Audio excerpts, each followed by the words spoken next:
Hey everyone, I wanted to go over some new and exciting news that we got for Pokemon Legends ARCEUS that's set to release on the Nintendo Switch early next year.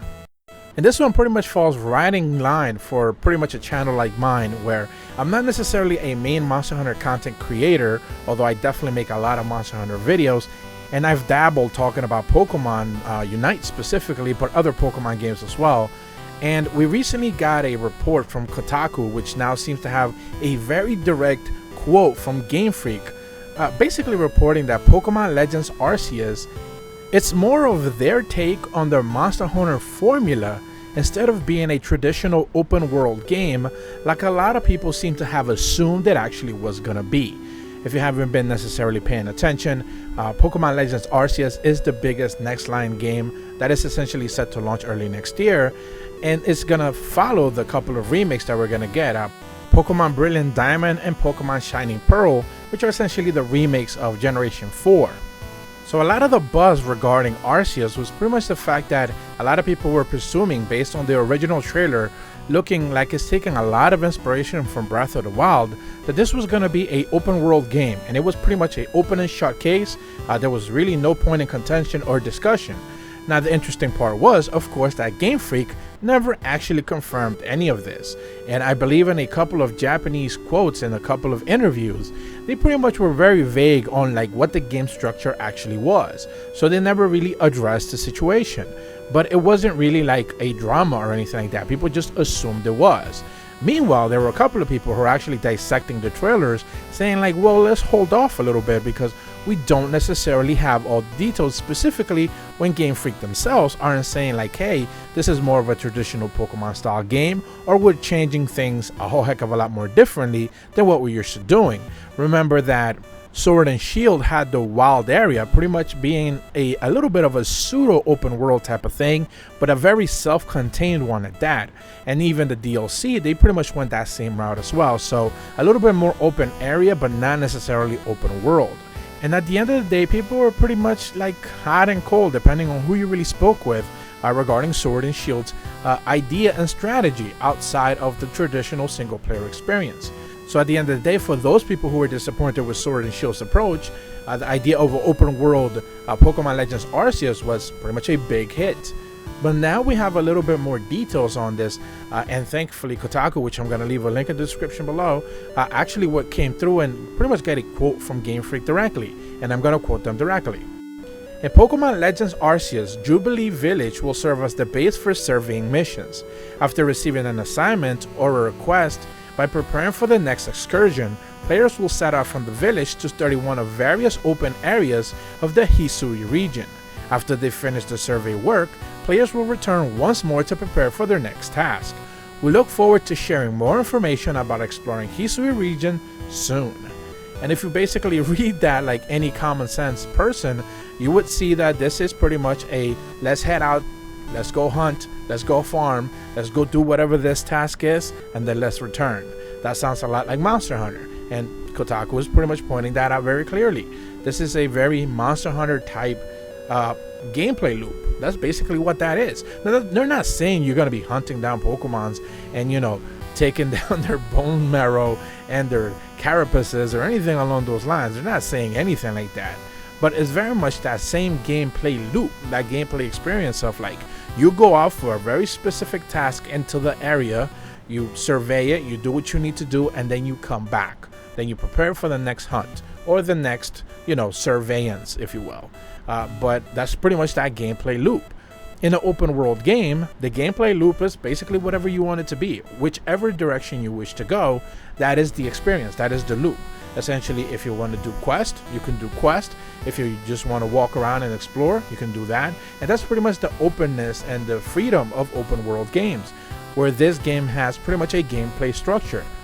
Unsurprisingly, I guess, to a lot of people, because most games should have a gameplay structure. And Monster Hunter's structure pretty much has been one of the better ones and one of the more simple ones that I think that has been a hit and beloved one at that. So where I'm now seeing that people in social media are starting to realize that A, Pokemon Legends Arceus does not actually have gyms. B, they're starting to realize that there's no actual trainers but just kind of like random wild battles.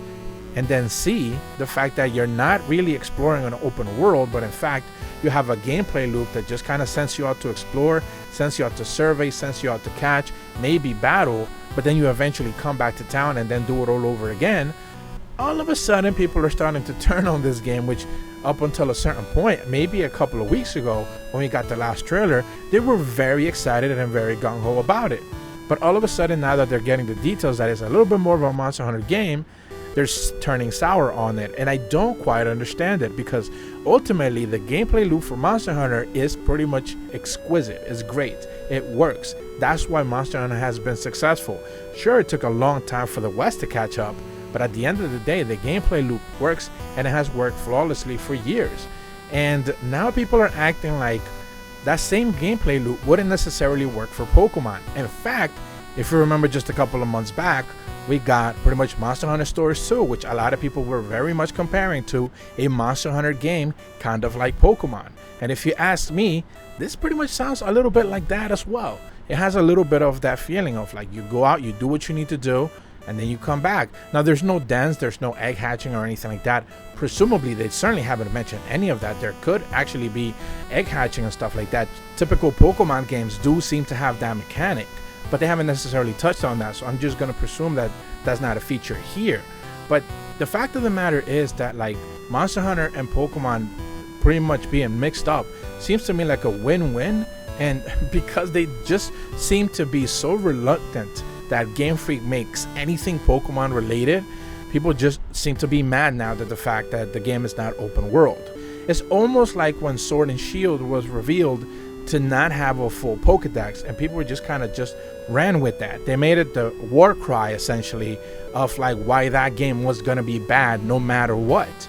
And as someone who played Sword and Shield, but at the very least Shield, and finished it, I had a freaking great time with it. You know, it was not the best Pokemon game, but it's most certainly not the worst one that I've played. So it's one of those things where like I'm not necessarily sure why people are so gung-ho anti-Game Freak, which, you know, I'm not going to get into that. I don't necessarily agree with a lot of that, you know, hate. But at the end of the day, just because it's not open world now, people are upset. And the fact that they're saying like, well, if it's like Monster Hunter, then it can't be good. I'm just flabbergasted to hear that. Because Monster Hunter's gameplay loop is one of the best things that's been going pretty much. I mean, ask Capcom how well that gameplay loop actually works and how much money has made them, you know, and how fans are actually happy with it. You know, one of the biggest criticisms you have when it comes to Monster Hunter Rise is not the lack of like fun, it's probably the lack of just monsters and new content. But that has nothing to do with the actual gameplay loop or how much fun you're actually having while playing the game. So I find this entire reaction on social media and some articles that I've seen already, which again, this information just came out last night. I find it fascinating, and all of a sudden to act like the gameplay loop of Monster Hunter is just not good enough for Pokemon. I just can't wrap my head around it. So I would love to hear your guys' take on this. What do you think about it? Do leave a comment below and let me know if I'm actually missing something here, because at the end of the day, if you're telling me they're making a Pokemon game with Monster Hunter mechanics, sign me up. Where do I buy this? Like, it sounds great to me, but people seem to be, you know, not necessarily too thrilled about that. But that's gonna be it for this video. I would love to hear your guys' feedback on this. And if you are brand new to my channel, be sure to leave a like and subscribe. Hit the bell to receive notifications when the videos go up. And as always, thank you so much for watching. See ya.